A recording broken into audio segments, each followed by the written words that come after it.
All right. Welcome back, everybody. Thank you so much for tuning in to the cHOP podcast. We are with some wonderful people here today. Part of my team, Miss Tracie Johnson and Miss Cathy Canham. We're going to be talking today about establishing and creating a budget. Cathy, Tracie, thank you for being here today. I really appreciate it. Folks, we're going to share some wonderful information with you. And if you have any questions, don't forget to comment. Don't forget to like. Don't forget to share this kind of stuff. And let us know what else you want to hear. That being done, right? Housekeeping stuff out of the way. Tracie. Yes. Thanks for being here today. Thanks, David. I'm glad to be here. Yeah. So I'm glad to have you here. Tracie, what do you think having a budget is really all about? Why is it so important? Well, I don't have any statistics to share today, but I can speak from, personal experience. And I think that having a budget does a couple of things. First of all, it puts some safeguards in place. If you have a personal spending plan, you kind of set some boundaries for yourself, and that in itself keeps you from getting into trouble. It's so easy today with credit that's readily available to immediately begin to spend over your means. And if you do that, you find yourself quickly in hot water, you experience a lot of stress. And so having a budget sets up safeguards so that you do not find yourself in that situation in a month or 2 months or 3 months down the road. The other thing that I think budgets do is it provides a plan for you. Mm-hmm. So we work in an educational setting. If somebody wanted to get a bachelor's and they didn't have a plan for doing it, they would basically just wander around, take various classes that are of interest to them, but they wouldn't actually move forward to get the bachelor's that they desired. Sure. And a budget does that for us financially. If you have a budget, you can set plans for your future and you can work toward those. But without a budget, you kind of just wander around. So it's a way to focus you. Absolutely. And then clearly define goals that are measured, that have plans, get met, right? Things get done when that sort of a thing happens. Okay. I really like that. So talk a little bit more about these financial boundaries, right, that budgets allow you to have, because I sometimes don't have boundaries when it comes to my finances. That's why my wife's in charge, and maybe we can talk about that later, right, of the money, right? I get an allowance. It's called spending money, ladies and gentlemen, but let's face it, it's an allowance, right? So what do we need to do in order to have these boundaries, to keep them, to utilize them, and really once we set them?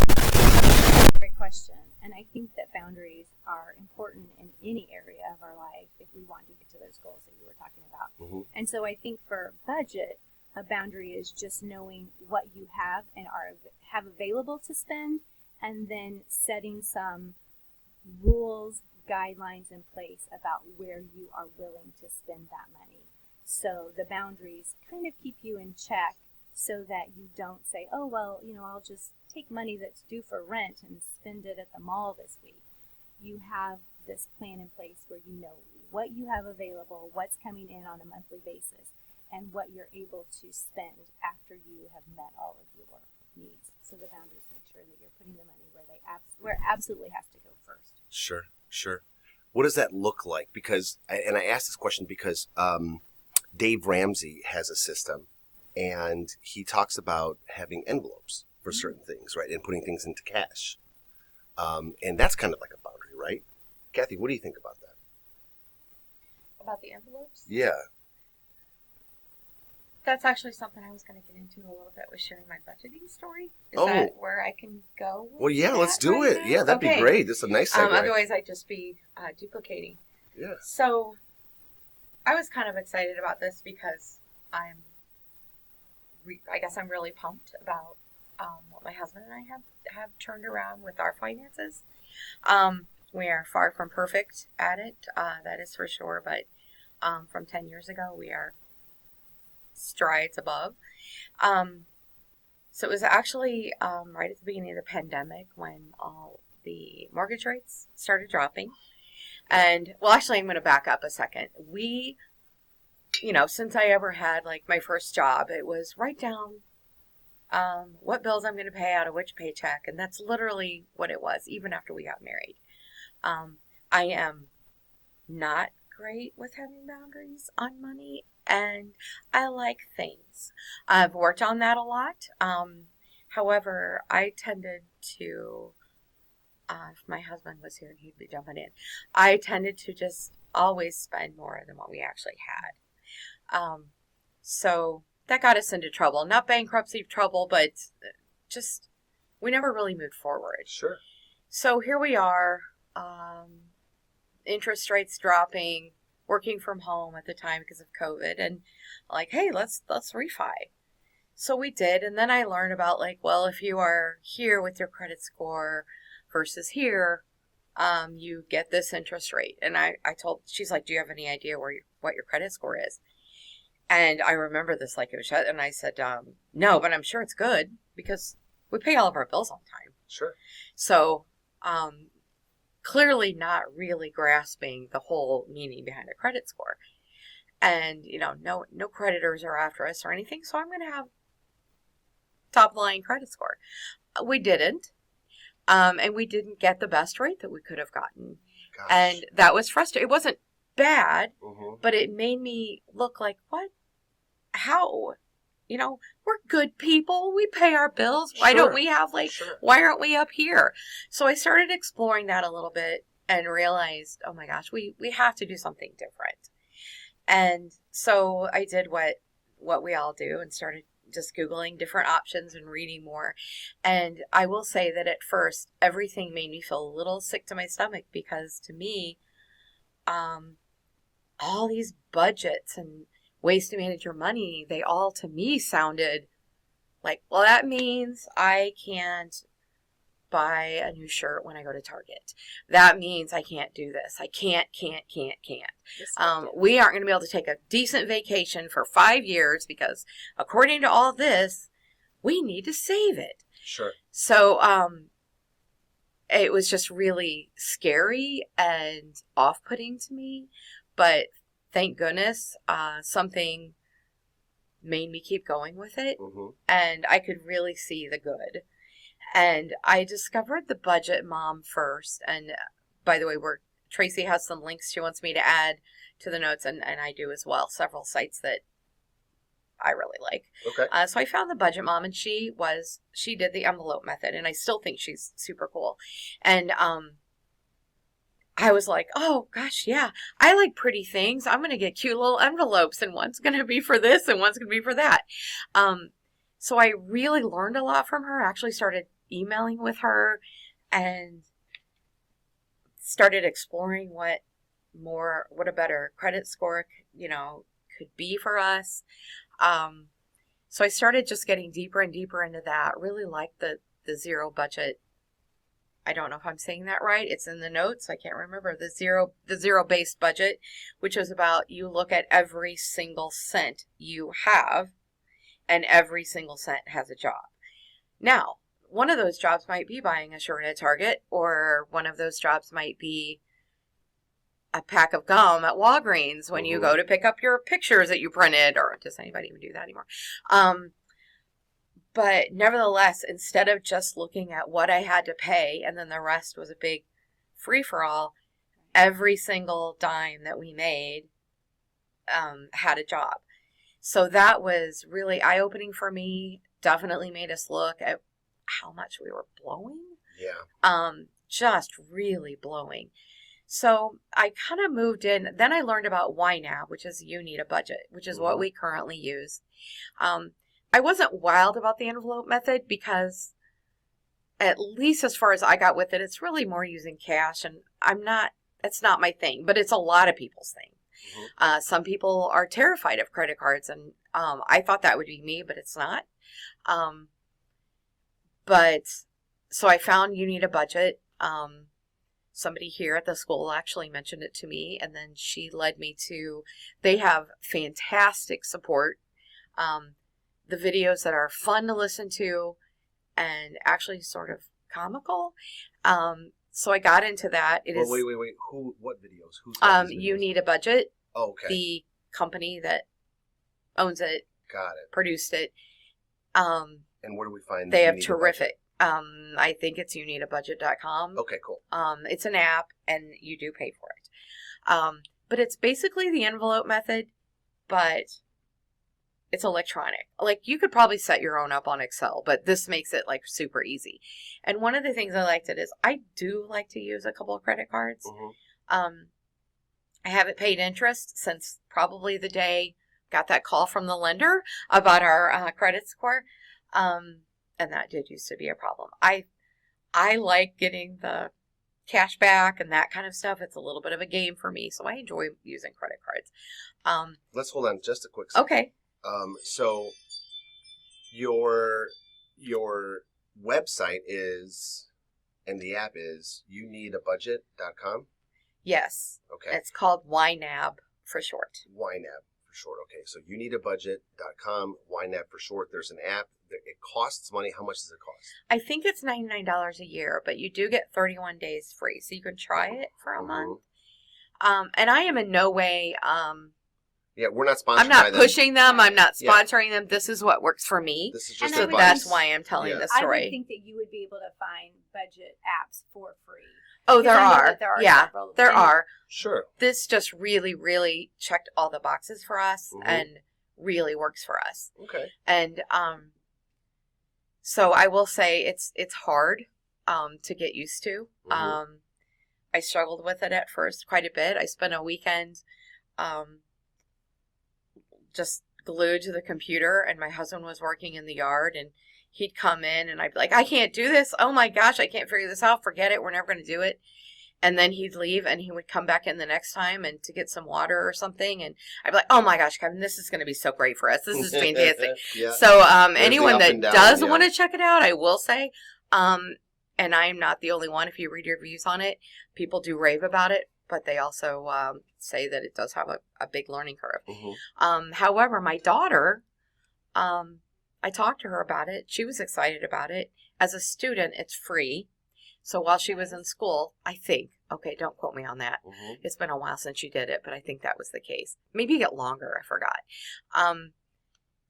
She has done it now. She's in a serious relationship. He uses it too.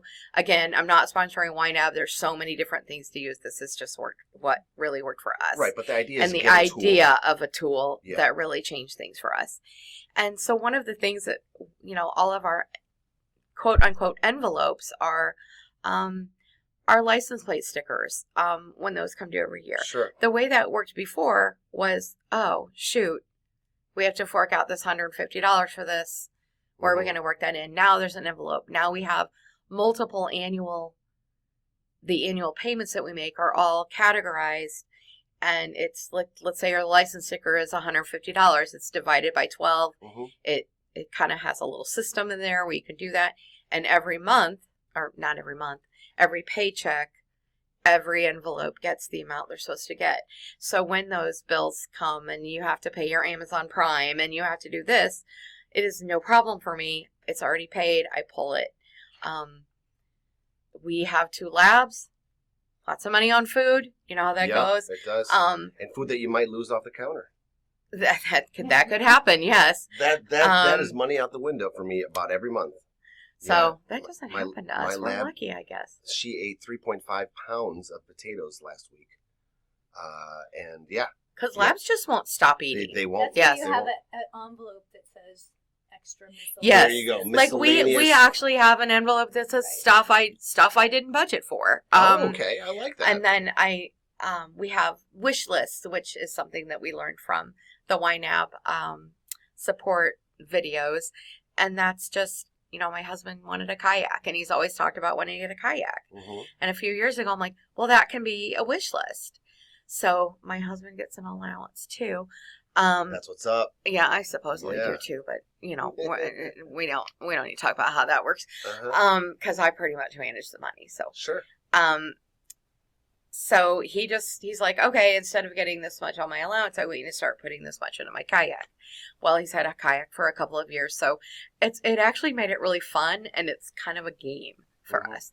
So all of those feelings about a budget being restricting, it has been so freeing, actually. And I can say this now, almost 5 years out, but it was a struggle at first, and I just felt like we didn't do anything, but we suddenly didn't go out to eat anymore. We didn't do all those things, but that was kind of a good thing for a little while. It was, and Tracy, I know I've already talked to you about something that you wrote in that article for Revamp about, I'm not probably using the words right, but it was something about you really don't need as much as you think. And that was exactly what we realized.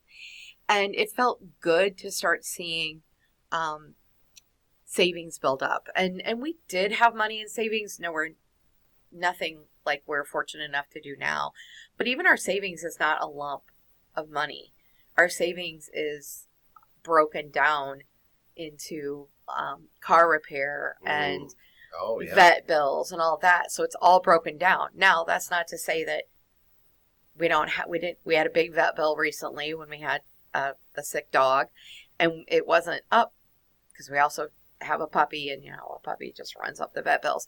So we didn't have enough to cover it. So I pulled it from another envelope. I pulled it from auto repair. So the money was there, and that's one of the big things is that you can do. You can play with it a little bit.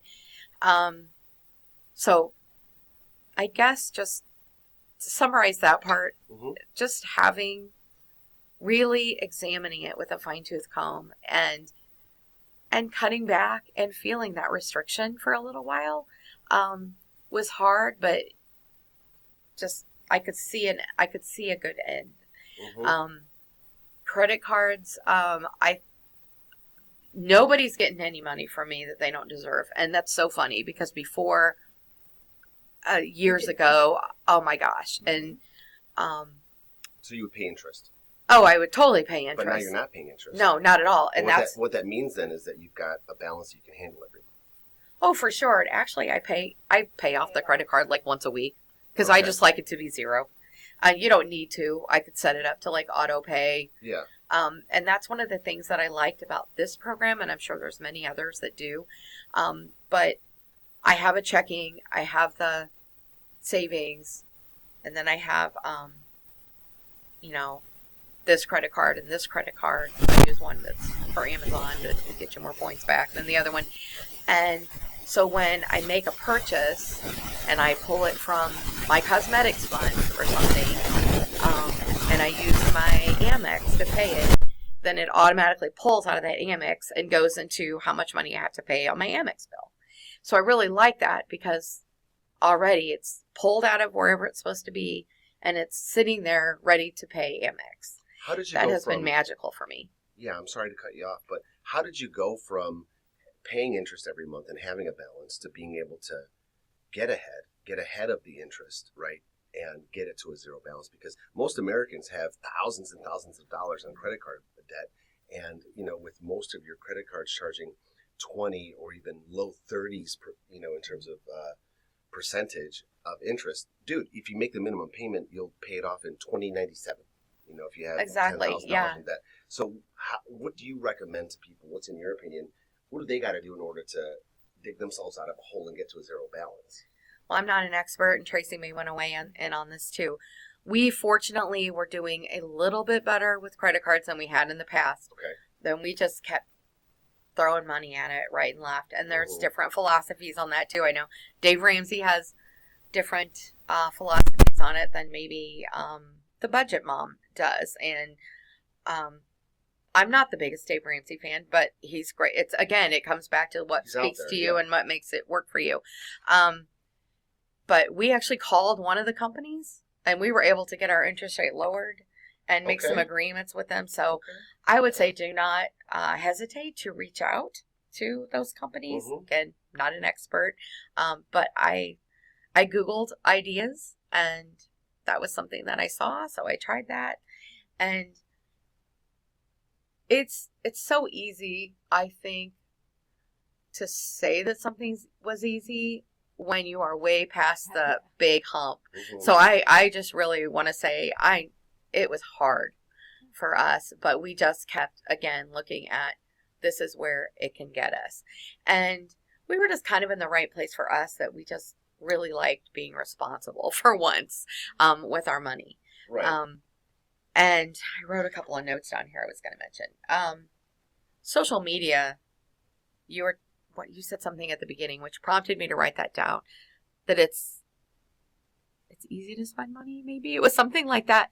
And I will say that is something that's really hard for me is social media. And sometimes I actually, we all have reasons sometimes that we want to back off. But I like to go on TikTok.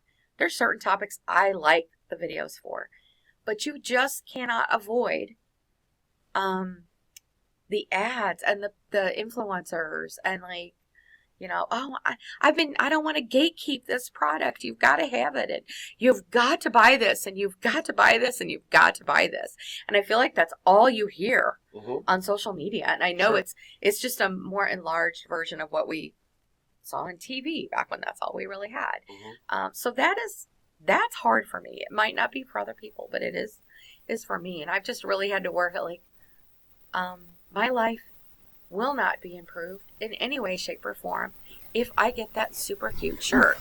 I don't know why I keep going back to shirts. About that? I'm just kidding. I'm just having fun with you. Well, I will say that, I think you do get that boost of adrenaline. I do. Not everybody gets their adrenaline in different ways. Yeah, dopamine. I do. Dopamine. Oh my gosh. I still can just let me walk into a good mall. Not so much ours. And just the smell is like, I need to spend my money. So, they come right up to you. So that's kind of our story. We're still working. And can I add something about the credit card? I think that when it comes to paying off your credit card debt, there are lots of ways that you can go about doing it. But the budget, when you have your budget set up and you know how much money you absolutely have, and you realize that you don't need as much as you thought you did to live, and all of that other money that you were spending on things that were wants and fun, it takes self-control that Cathy talked about. But I think that what you do is you take all of that fun money and you put it toward the debt.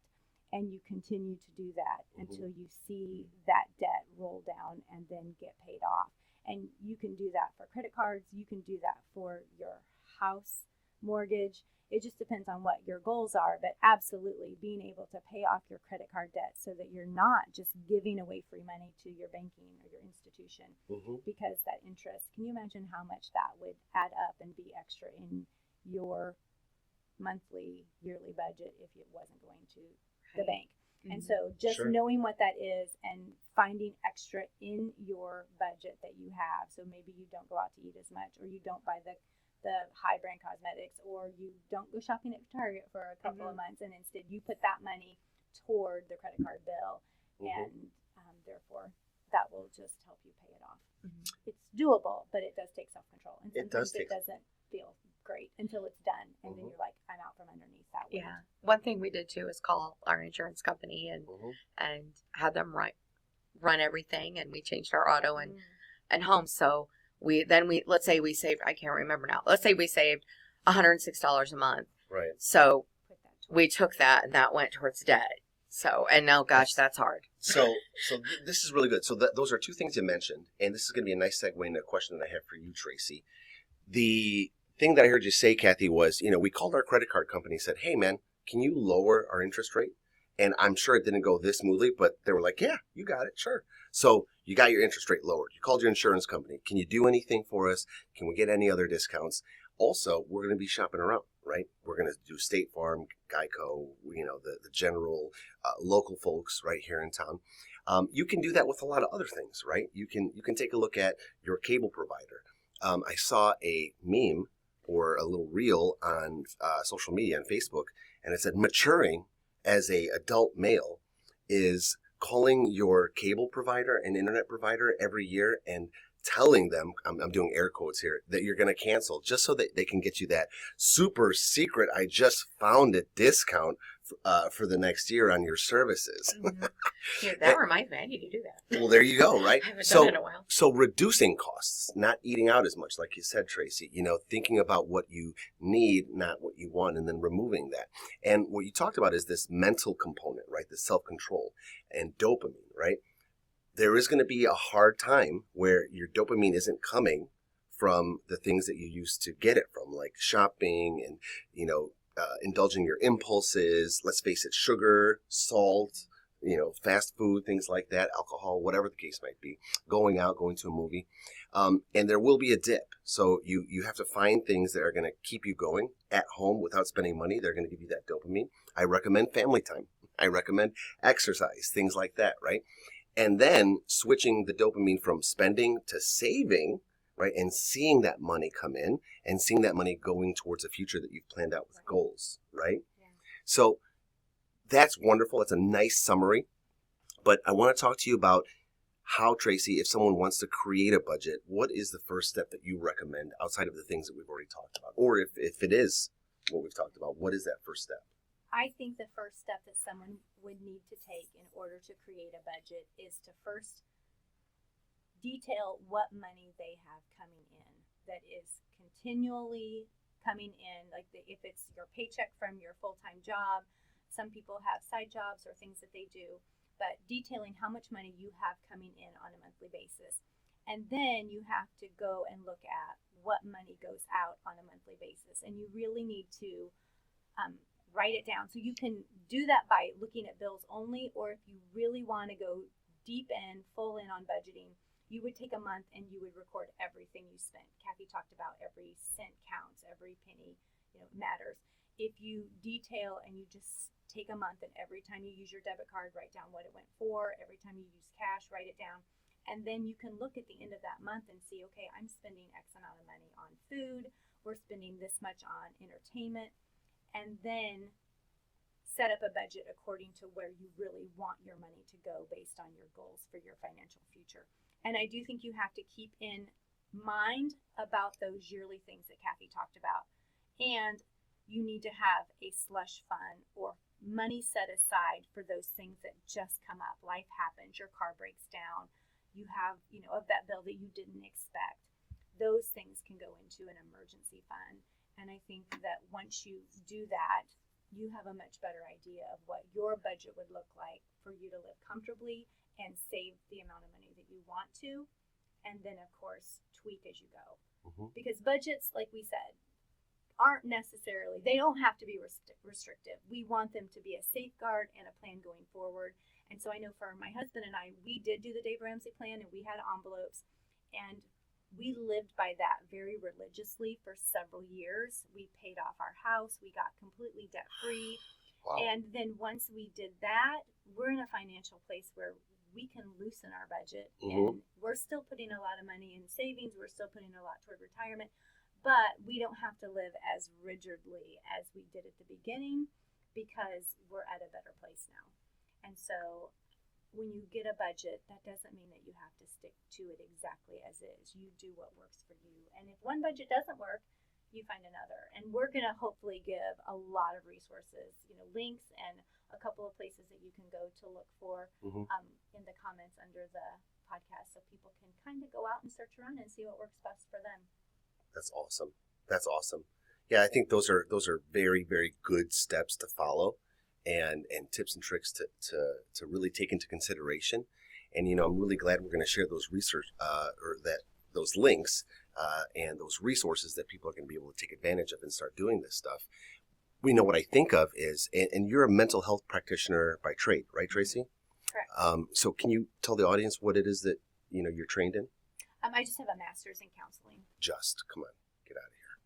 That's awesome. That's awesome. So the mental health component, I think, is a piece of this, right? Absolutely. Because when you're looking at this, as Cathy mentioned, there's a roller coaster. We can't do this. We can't do this. 25 minutes later, I think we can do this, right? And then maybe 2 weeks later, we're not going to do this. Just forget it. Let's just order in and let's go on that vacation, YOLO, which is something I think we need to think about today, right? And talk about that could be a podcast. That you only live once. I think that has been very damaging to so many people's budgets, right? And you don't know what's going to happen. And the pandemic could occur again. Let's live life. Let's take the vacation, buy the shoes. You see those things on social media. Buy the ticket, buy the shoes, buy the dress, blah, blah, blah. Forget about your finances. You can always, do bankruptcy, whatever. Like, no, you can't. Like, don't do that kind of stuff, right? But I think what's important is to say, okay, if I have these resources and I look at my budget and I feel dread, right? Don't forget that SIU has an EAP program, right? we have a program to help you address certain mental health issues, and you get free sessions. So why not take advantage of the EAP program? Why not take advantage of cHOP's coaching? Because it can be utilized. Absolutely. And we have many, like Tracey's trained in coaching. Cathy's going to be trained in coaching soon. She doesn't realize it now. She just heard it now, folks. You heard it here first. And I'm eye rolling. Right? Yeah. We've got coaches. So we can help you work through what it looks like to create a budget. What's important for you? What are your goals? How are you going to meet them? That sort of thing. And then you can work with a mental health practitioner to work through the emotions and the lack of dopamine. Utilize what we give you, what we can give you, because we want you all to be successful. It also makes me think about a couple different things. What you were talking about, what do I really need to live, Tracy? I think there's a mentality shift that sometimes needs to happen with a lot of what we try to do as human beings. And with money, it's really a philosophy of changing it from what can I get with my money to what can my money do for me? Right. What can it do for me, right? Because it's a tool, right? It's something that we can use, not to get things, but to have it do something for us. And what can it do in your case, Cathy, and in yours, Tracy? Gosh, it can give you freedom. It can give you peace of mind. It can give you security, not just financial security, but you can walk around knowing that if a vet bill comes up, I got it, right? And it's unfortunate, and I heard a scary statistic that most Americans can't handle a $500 emergency, right? I believe that. That's so scary. I've been there. Same. Yeah. I've been there, right? And it's tough. And when you've got kids and all these other things going on in your life, it is detrimental. So, folks, we've got more to talk about. I'd like to continue talking. We're at 31 minutes, but you know what? I think it's a great conversation that we're having. We're at 32 minutes of our 10-minute podcast. Yeah. You know what? We're rolling with it. That's and okay. Here's the thing. If you want to tune in, if you want to take a break right now, now's a good time. We are going to continue talking. So when you want to come back, it's going to be good stuff. So let's talk about banks real fast, because you mentioned envelopes. Mm-hmm. You mentioned having pockets of where money's going to go and how you're going to do that sort of thing. Have you heard about how banks, right, can work with you if you have electronic deposit from your check to automatically send money to certain places? Like they will make the payment for you. Yeah. So the envelopes are good, and it's cash, and it's right then and there. But you can also set it up to do auto pay. And I think that you can look at banks and make them work for you too, because I love to shop local and I like to bank local, but my local bank cannot give me a interest rate that matches what some national online banking accounts can. Sure. And so I was just like, you know what? We've been saving, and I have savings sitting in a bank in Taylorville where I live, and it's making minimal interest. And I was just like, you know what? I took that money out of that savings account. I put it in Discover savings account, and I am making so much more money because I pulled it out of, I shopped around. Sure. Knowledge is power. And so yes. I didn't pull all of my money out of my local, bank. I want to do banking local, but I'm just like, I might as well make this money work for me. And I found a savings account that was online, but Discover is reputable, and so moved my money over, and I think it's amazing. Instead of getting 25 cents a year, I'm getting like $30 a month, or it's crazy the amount of difference that I'm getting by moving that savings that I have to something that has a higher interest, yield. You can kind of shift what you're excited about. Yeah. See, there you go, Cathy. Talk about that. Well, I definitely have issues with impulse control and something I've kind of had to grow up a little bit about. I wish it was a little bit more when I was about 25 as opposed to whatever close to age I am now. And I felt that a lot when we first started trying to make changes, is that I wasn't getting that instant gratification. So I just kept having to have these conversations with myself, again, looking at what our end goal is. And it was almost like, and Tracy could probably totally get, I'm getting it from the patient side. You might be understanding it from knowing what's happening in the brain. It was almost like a muscle in there that I just never used. Yeah. And it was getting stronger and stronger. And that need for instant gratification was lessening. And I was getting more patient with waiting and giving it time for changes to happen. And that really, really improved that characteristic that I had of wanting instant gratification and the impulse control.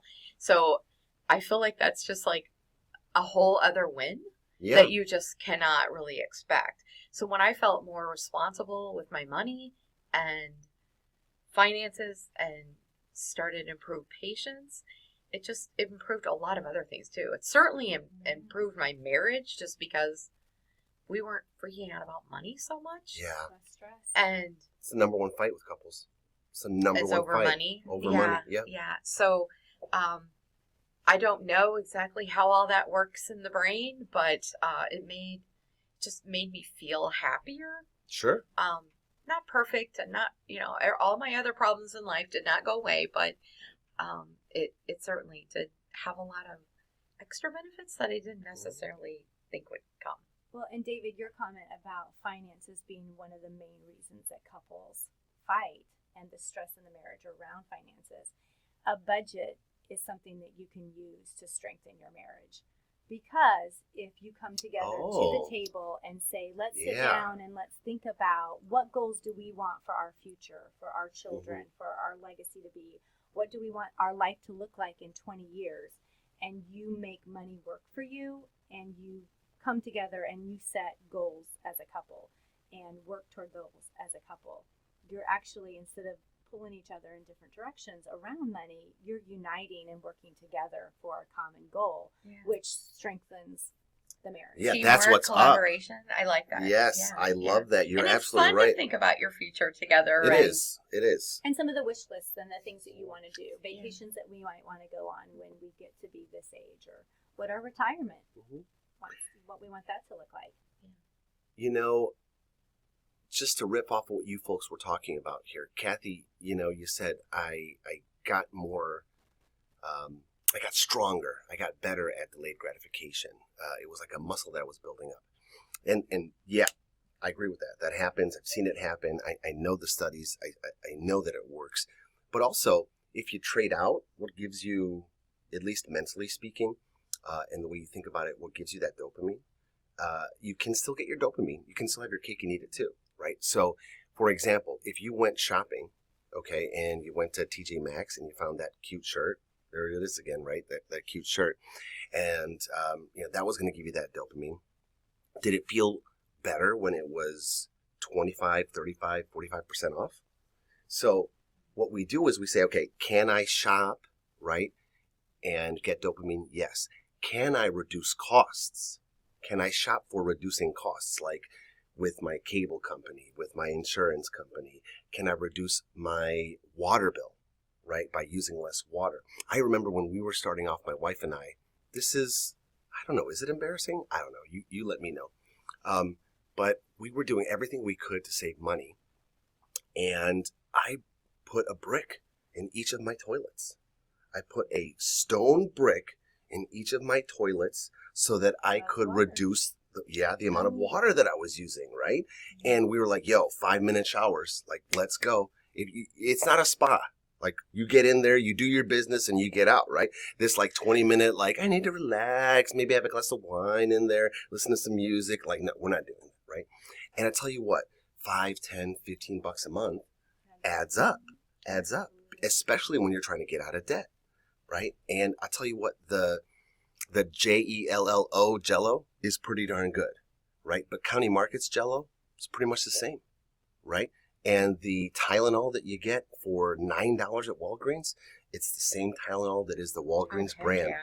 Equate is a solid brand. It's Walmart stuff. I get it, right? And what people don't know is that it really is sometimes the same exact product. Right. Because what the company will do, what Tylenol will do is say, okay, fine, look, I don't want you to compete with us. So how about we give you our product, you relabel it, you get to make money, we still get to make some money, we don't lose market share to Walgreens, and everybody's happy. And they say, okay, good, sounds good. It's the same stuff. So buy generic if you can. Absolutely. Right? And have fun with, finding those deals, with, making it fun. I remember one year we wanted to go to the state fair, right? This was before kids. But even without kids, 2 people out on the town, that's a $200 night. If you want to get cheese on a stick, and you want to get shrimp on a stick, and you want to park relatively close, and you want to go to the International Village, get a gyro and some spicy rice, maybe corn on the cob, maybe a couple drinks, even if they're non-alcoholic. Let's face it, a lemon shake-up's like $97 these days, right? It's going to be expensive. So what did we do? Well, we went to County Market. We got some Velveeta. We got some chicken wings. We got some, we got some generic alcoholic beverages. And we did the whole night, I remember, for $57. Because our budget was $60, so we were like, we got $3 left over. Woo! Do you want to spend it? No, put it in the envelope. Right? Put it in the envelope. Right? Dopamine hit. Oh man, it was so much fun, and we didn't have to worry about driving. We didn't have to worry about staying out late, about people, crowds, and we just had a wonderful evening, an inside date, and it just made me think about what you said. How you do things as a team and how fun it can be. Absolutely. There are lots of things that you can look to do for free. Yes. That's one thing that we always did as a family with our children when we went on vacations. We're like, okay, we're going to St. Louis.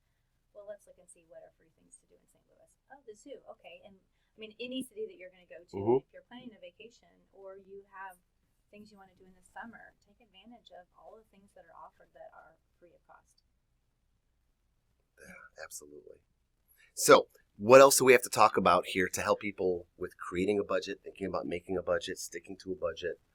What else do you have to share? Well, I just want to say that you're a grown-up when you get your dopamine hit from putting bricks in your toilet. I was so excited about it.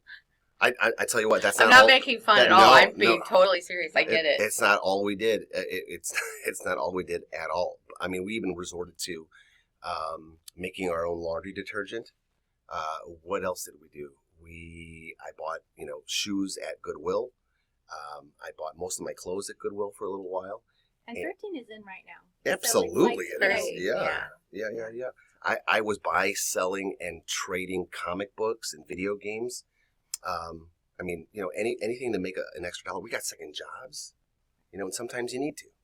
Sometimes you look at your budget and you're upside down. That's another thing that maybe we talk about later on, because you can take a look at where each penny goes and how it's going to work for you. And then what's really scary is when you see, okay, here's how much money we have left over. That's good. But what's really scary is when you see a negative, like we're $387 in the negative. Right. No wonder we don't have any money. What are we going to do? Well, at that point, you got to think about, well, how do I reduce my costs? And do I need to get a second job? Even if it's momentary, right? So, yeah. Well, we would love to come back and talk with you. Let's do it. A second time about more around budgeting. Yeah. Can I throw one thing in there? I would say that no. I'm just kidding. If you are in a position where any of this sounds even remotely like, wow, I'd like to make some changes. If you feel frozen, as I did, one thing I would maybe suggest doing, at the very, very minimum, is just start looking at where all your money is going. Right. Because I feel, Tracy, you already brought this up, and I feel like really strongly about that as well. Because you would really be surprised at how many little nooks and crannies you are blowing money. And that alone, even if you just examine that and make a couple changes, that could be phenomenal. Without a doubt. Yeah. I'll tell you what, coffee is the number one expense, right? And if you look around town here in Springfield, you see that there's a Scooters here and there's a Scooters there and there's another local company. Yeah, right? Okay. I'm just saying. And you know what? Here's the thing. $5 cup of coffee, $6, $7, $8. I don't know. Should you be ashamed? Maybe. But could you save $7 by making a cup of coffee at home? For sure. A day? I think 7 times 5 is 35. Absolutely. And I don't think people realize how much is going out toward coffee. Oh my For God. me, it's Sonic. I love the drinks at Sonic. Yeah. And unless Cherry limeade. Absolutely. What's up? Unless you take inventory and you keep track and account for every dollar for that month's time, then you have no idea really how much money is going out toward coffee or toward eating out, or I'll just grab a snack out of the vending machine. It's when you account for every dollar that you begin to see where those. And it doesn't have to mean you can't have that cherry limeade anymore. You just know where. It's just at least your eyes are open. Yeah. And maybe you might want to have one less a month or something. We'll plan for it. I do have my Dunkin' Donuts iced coffee sitting here.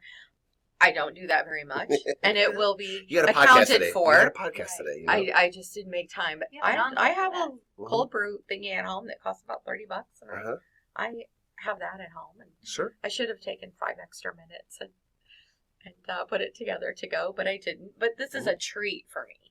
Yes. You know, and I bet you feel so much better than when you get it every day. Oh yeah, You know, for there's sure. that dopamine rush. Yeah. Woo. Delayed gratification. Actually, the studies have shown that when you delay gratification, right, the dopamine hit is so much better than when you get it every day. I like that. So, folks, thank you so much for tuning in. Looks like we're going to have a part 2, maybe a part 3. Maybe we can continue to talk about this all the time. Let us know in the comments. What do you want to hear? What are your questions? What do you want us to talk about next? What are some suggestions of topics that we can cover? And again, we thank you for tuning in. We are going to be doing a lot more of these. So tune in. Thanks, folks. Bye-bye now.